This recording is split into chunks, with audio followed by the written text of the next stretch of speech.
fridges are a lifeline for those in need, which makes it even more disturbing that someone would damage one of the few that remain in the city. All right, Fox 5's Kendall Green's in the East Village, where a fridge and pantry fell victim to vandals. It helps us to survive. This East Village food pantry doesn't look the way it did last week, yet it's still serving its purpose. We arrived to find it with only a little food left inside, like bagels and jars of condiments. But for people who use it every day, it's a hand up during the hard times. I came to grab two bagels. I'm good. I'm straight now. Go get some butter or whatever. Cream cheese. I'm straight.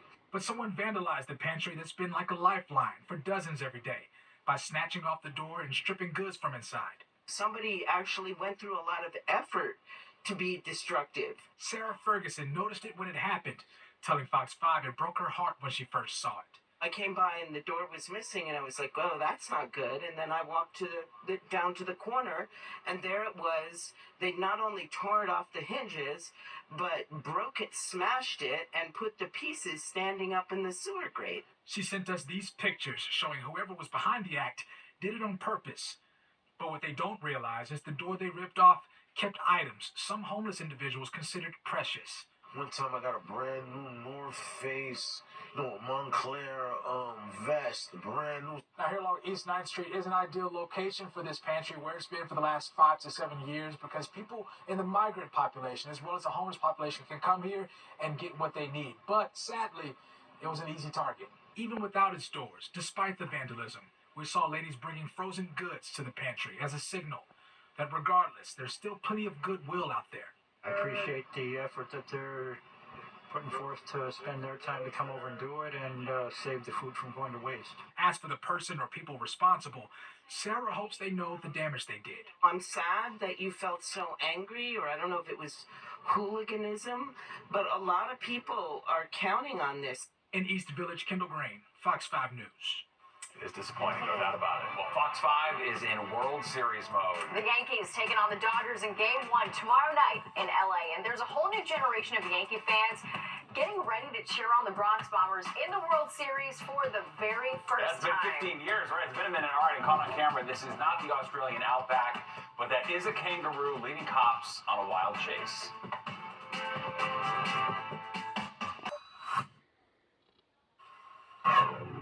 We're less than 24 hours away from Game 1 of the World Series right here on Fox 5, and there are a lot of young fans ready to cheer on the Bronx Bombers for the very first time. That's right. It's kind of their birthright, but most of them weren't even born the last time the Yankees were in a World Series. Fox 5's Jessica Formoso has more on that and how the team's push to meet the next generation of fans where they live is paying off.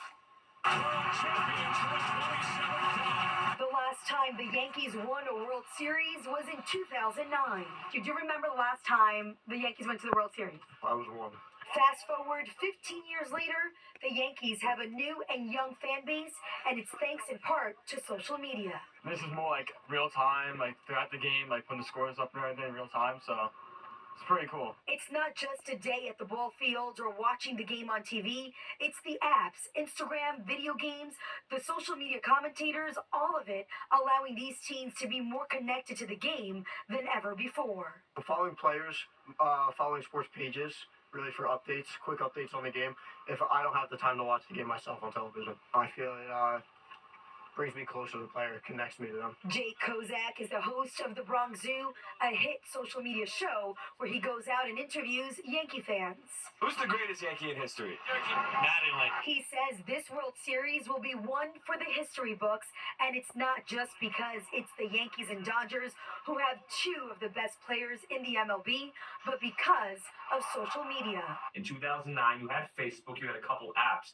But now social media drives our country, it drives our world, and it certainly drives baseball with players having a connection to fans unlike they ever had before. And this, without question, is going to be the biggest World Series ever due to social media. Let's go Yankees in the chat! You the best team on the road in Major League Baseball! Josie McFly is a content creator. He is live during every Yankee game on Instagram and other platforms.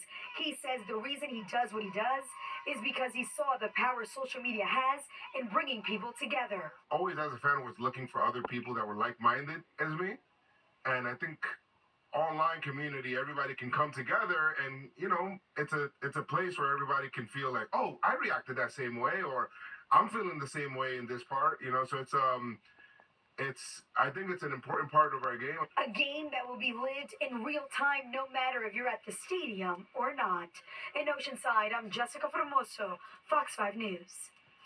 All right, and remember, Fox 5, your home for the World Series. It all starts tomorrow night at 6:30 for the Fox 5 pregame show. Pretty exciting stuff. Yeah, very good. And we've got our own nice baseball weather out there, too, even though they're playing in L.A. It's getting a little Yeah, cooler. but you could play baseball, Yeah, theoretically. Nick, it would be comfortable.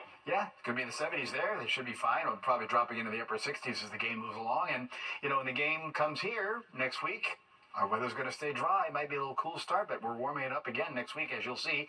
Clear sky tonight. Nice evening out there. It's starting to cool down a little bit, though. We hit 69 for the high. Notice again above average.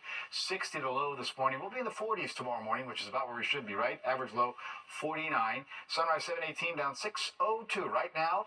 Clear 58. Wind is light out of the northwest. It'll be out of the northwest again as we head on into tomorrow. Humidity up a little bit, but still pretty dry.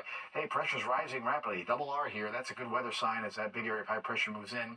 But of course, it's a tale of two situations here, right? This weather's beautiful, but we need the rain, and there's not any rain coming anytime soon. Low 50s Hudson Valley now, 55 Hartford, upper 50s across the island to the city, down to Newark, 56 Belmar, and then already down to 46 in Scranton. And yeah, these numbers are cooler than last night for sure, 7 to as much as 10 to 16 degrees, depending upon where you are. Thanks to this northwest wind, averaging about 10 to 15 miles per hour. Again, we won't see a lot of that wind tonight. It'll kind of die down as it was a little gusty earlier on in the day.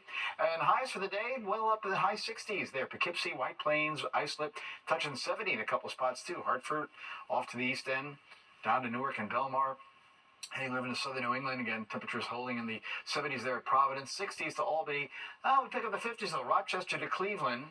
And that's some of the cooler air that's on the move here, but it's going to modify a little bit by the time it gets here. The next shot of cooler air will be more like that in the 50s. That'll be on Sunday into Monday, but that warms right back up again. Chicago 64, 68 Beckley, then 70s, heading down to Tennessee and the Carolinas.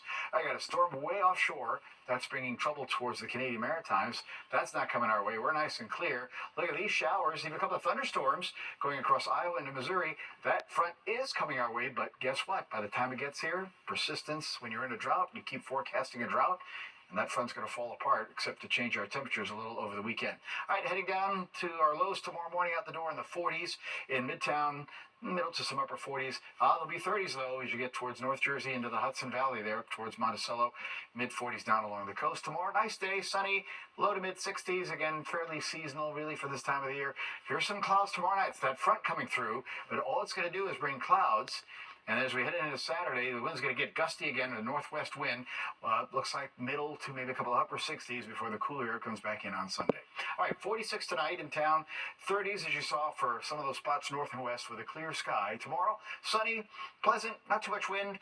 High gets to 64. Now here comes the 7-day, and again, you're going to see on Saturday that it does turn windy with sun and clouds, about 68. Still a bit breezy on Sunday. That'll be one of the cooler days, 58. Same for Monday. But then after that, here we go. 60s Tuesday, low 70s Wednesday. Check out Halloween. Sunshine and 76. That is unbelievable. My daughter's got a warm outfit. Hopefully it cools down enough by the time we go trick-or-treating that Yeah. evening. Pretty wild. We'll take that over the rain and the cold, though. You got it. The rain. Yeah. All right. Nick, thank you. Well, it isn't even Halloween yet, but the clock is ticking to book that holiday getaway. All right, and there is some good news if you're ready to book now. Brought to you by Morgan & Morgan. All law firms are not the same. There's only one Morgan & Morgan. New York students who finish in the top 10% of their class will automatically be accepted to one of 9 participating SUNY schools. The program will be phased in with elite students from New York City public schools and a few outside districts ahead of the 2025 fall semester. It will eventually expand throughout the entire state. The goal is to reduce barriers to higher ed. If you haven't started thinking about your holiday travel plans yet, you may want to. Travel website The Points Guy says more than half of Americans will be traveling for the holidays this year. According to their latest survey, 44% of travelers haven't booked their trips yet, and 69% say they'll choose their flights based on price as opposed to their favorite airline. We're seeing sort of a back to normal when it comes to airplane tickets and rental cars and things like that. One area that we're still really concerned about is hotel prices. Not seeing big reductions in hotel prices. 67% of travelers surveyed say that they'll use reward points to help keep the cost of hotels down. Well, for the third straight year, the State Department has issued a record number of passports. The agency says 24.5 million have been processed so far this year. That's already 500,000 more than last year. The State Department credits its new online renewal system, which launched last month. It also says the process has become more efficient, with routine applicants processed in just about 4 to 6 weeks. And there's more of the 10 o'clock news straight ahead. But first, here's a look at what you can expect tomorrow on your commute. An unusual police chase in Colorado. Officers in Durango trying to catch up with the kangaroo that got away from its home. They posted video of the chase on their Facebook page. Fortunately, they were able to safely reunite the kangaroo with its owner. According to the Colorado Parks and Wildlife, it is legal to keep a red kangaroo as a pet in the state. Nice, love it. Okay. Good outdoor state. You can run that kangaroo ragged in the mountains, Nick, I guess. Sure, I guess so. Well, if you're bouncing around your neighborhood tonight, it is going to be a little on the cooler side. Again, we're talking 30s. In fact, low 30s there, North Jersey, 30s Hudson Valley, and close to the 46 range in the city, and low to middle 40s as you get along the coast. Clear sky tomorrow, it's sunny, seasonally cool again. Average high 62. It's about where we are. Mostly lower, a couple of middle 60s for tomorrow. Again, our rain-free streak continues. This bad news for our drought situation. Windy weather on Saturday with sun and clouds at 68. A little cooler Sunday, Monday, upper 50s for highs, back to the lower 40s at night. But we rebound quickly.